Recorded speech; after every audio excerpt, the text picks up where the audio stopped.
黑杀手他不过是中了黑沙掌，何必这样惊慌失措？黑沙掌是天下3大毒长之一，中掌之人只能活1个对时。胡说！我为学走路，先学内功，这20几年的内家气功，难道是白练了？那你不碍事？我至少可以活2个对时。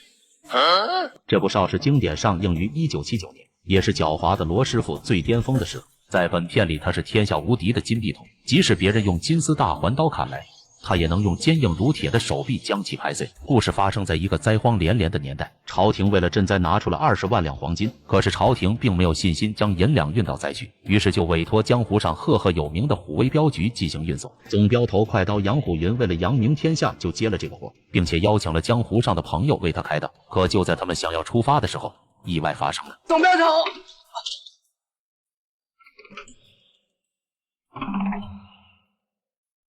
七杀骨。杨虎云神色十分凝重，立刻做出了合理的安排。即去通知李大侠、冷女侠，长府殷九、短府方氏，七杀谷下了七杀令，他们要劫着20万两黄金。是。圣山圣河在，告诉他们准备起镖。是。在最前面开路的长短府两兄弟很快就遭遇了七杀谷的水火七绝钩。哦，水火七绝钩就是你们7个。水火七绝钩向不开口，只知道杀人。哎，你白问了。哎，我知道，我是怕他们死不开口，做鬼。嘿，也是哑巴。对。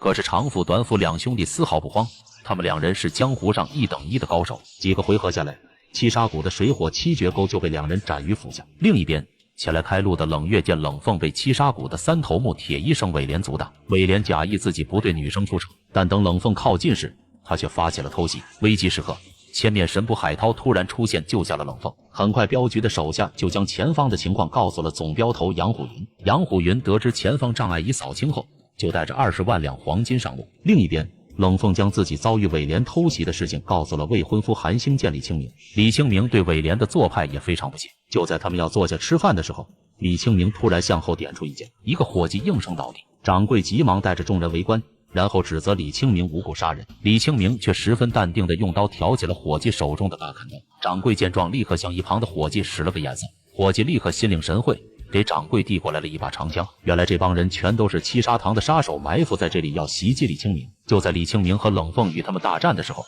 黑沙掌突然从背后偷袭，冷凤大惊失色，黑杀手他急忙搀扶李清明逃走。就在七杀堂众人要追击的时候，被千面神捕海涛阻挡。七杀堂的众人知道他们不是海涛的对手，只能放弃追杀李清明离开。另一边，短府十方和长府殷九发现了一个可疑人物，带回客栈审问。我们来的时候看到这家伙鬼鬼祟祟的，就顺便把他抓来了。你要怎样才肯说实话？要杀便杀，折磨人不是好汉。哎，折磨人的不是好汉啊。是啊，我们可不能让你瞧低了。对。就在此时，存放黄金的地面突然下沉，原来是七杀谷的人早就在这里挖好了地道。众人刚要追击，就被七杀谷的4头目铜头客阻挡，而黄金已经被3头目尾廉带人装车拉走，而留下来断后的4头目铜头客很快就被人围攻致重伤。就在此时，七杀谷的谷主金碧童突然出现。老四，看样子我来迟了一点。谷主，黄金已经到了三谷主手里，他刚才发出紧急讯号。好，我先去老三那里看看，回头再来给你报仇。谢谷主。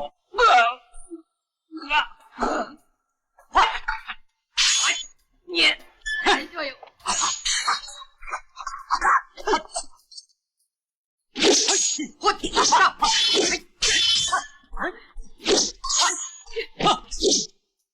众人都十分惊叹金碧童的武功高强，如果不是他急着去追黄金几人，恐怕凶多吉少。原来带着黄金赶路的3头目尾廉被千面神捕海涛阻挡，不得不发出求救信号。在交手中，海涛发现尾廉一身铁衣，刀枪不入。很快海涛就想到了破解之法，只见他纵身一跃，跳过马车，然后趁尾廉追击的时候攻击他的薄弱之处。就在此时，金碧童也赶到这里。海涛深知自己此时不敌金碧童，只能躲了起来。能令得天下第一名捕不敢出面，足以自豪。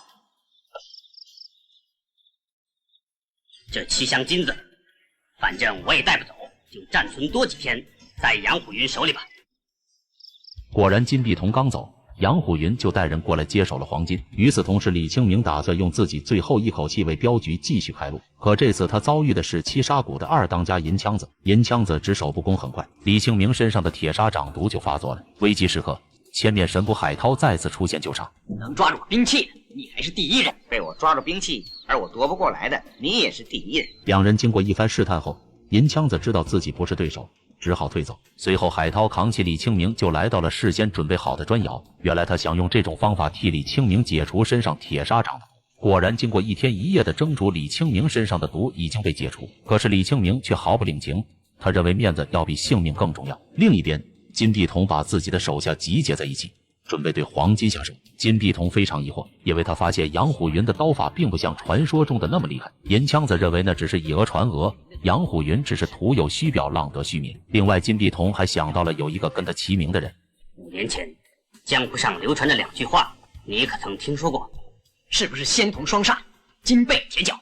对，这个铁脚童当时跟我齐名，只是双方没有会过面。我和你们组成七杀谷之后，这个人忽然销声匿迹，不知道哪里去了。想必是知道谷主组成七杀谷，他已无力抗衡，不如隐退，还能保全声名。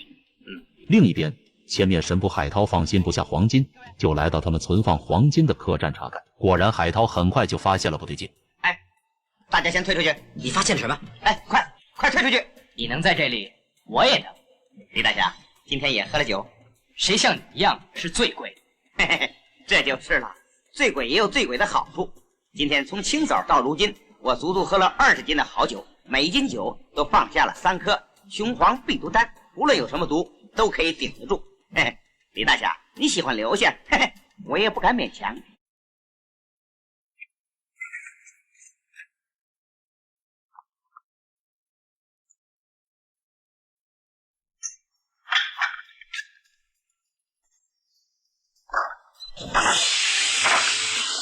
不对了，七煞销魂伞！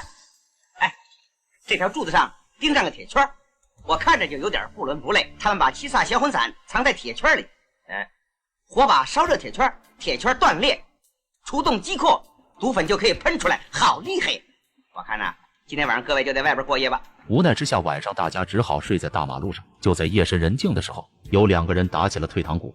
二弟，七煞谷志在必得，越向前去越是凶险。可不是，老3老4已经白白的送了命。金碧彤的武功你是见过的，我们不如……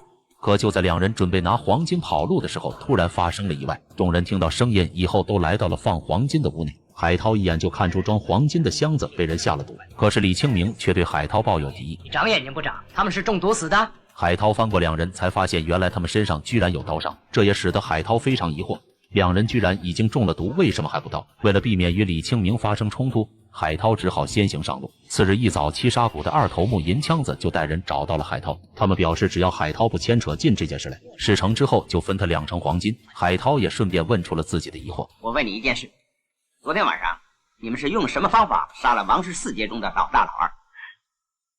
不是你们杀的，我早就想到了。眼看海涛并不买账，金枪子就把金碧彤要和他决斗的地点说了出来。今日正午，大路7里坡。另一边几个镖师商量后，对总镖头杨虎云说：总镖头，我们商量好了，七杀谷一心要劫镖，这条路简直是死路，我们宁愿不要酬金，只想退出。他们害怕，尽管让他们走好了，何必勉强？多谢李大侠。得到可以离去的消息后，众多镖师都非常高兴离开了。长府、短府2兄弟见状就要上前探路。2人来到一个可疑的地方后，开始四处探查。眼看四处无人，长府也问出了他心中的疑问。杨总镖头有名的快刀好像也不管用，照说不应该这样差劲儿，或者是受过内伤，所以功力不如以前。我几次想问，总觉得难以开口。就在此时，七杀谷埋伏在这里的杀手突然出现，原来是2头目银枪子奉命埋伏他们。长府和短府2兄弟为了给后面的杨虎云减轻压力，与银枪子同归于尽。几人赶来时为时已晚，只好先把2人安葬。如今我们只剩下3个人了，4个人，还有海涛。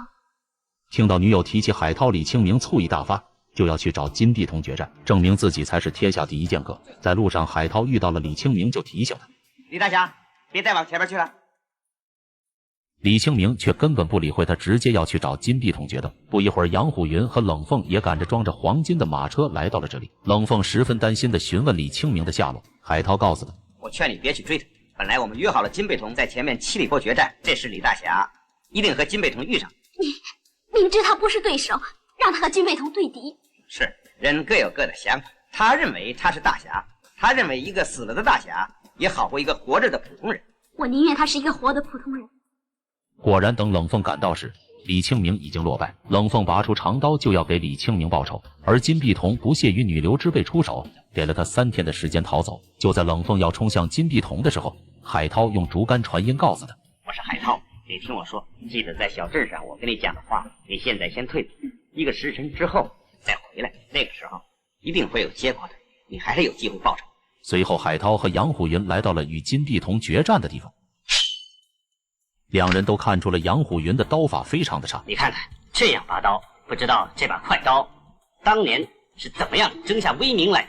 海涛也没有再跟他废话，直接冲上去，两人战斗在了一起。杨虎云似乎知道自己根本插不上手，只能站在一旁看热闹。转眼间，两人就过了100多招。杨虎云见海涛似乎落了下风，直接把自己的金丝大环刀丢给了他。有刀在手的海涛立刻向金碧彤发起了猛攻，奈何金碧彤早就练就了一双如铁似钢的手臂。只见他瞅准时机，直接将海涛手中的金丝大环刀拍碎。海涛见状也不再留手，直接亮出了自己的独门兵器。此武器4月4叉能攻能手，短小精湛，这也使得金碧彤措手不及，只能用自己的一双铁臂进行猛攻。在金碧彤适应这把武器后，海涛双手一甩，手中的武器立刻变成了双截棍。可是这样的武器依然破不了金碧彤的一双铁臂。两人在拉扯武器时，武器中间的铁链再次变长。海涛顺势将武器当作铁鞭甩向金碧彤。金碧彤见状，直接伸出手臂，让铁锁缠在自己的手臂上。海涛瞅准时机，吐出了口中的老酒，将金碧彤的双眼烧伤。眼看金碧彤双眼一下，杨虎云想要趁机解决掉金碧彤，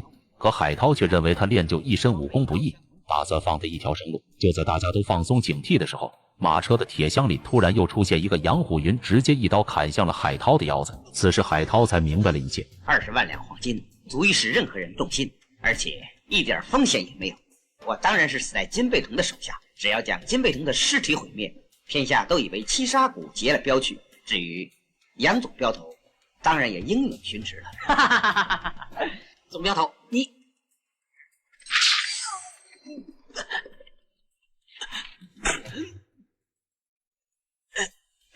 眼看自己胜券在握，杨虎云就把自己真正的身份说了出来。你有没有听到过2句话？仙童双煞，金背铁脚。你就是铁脚童？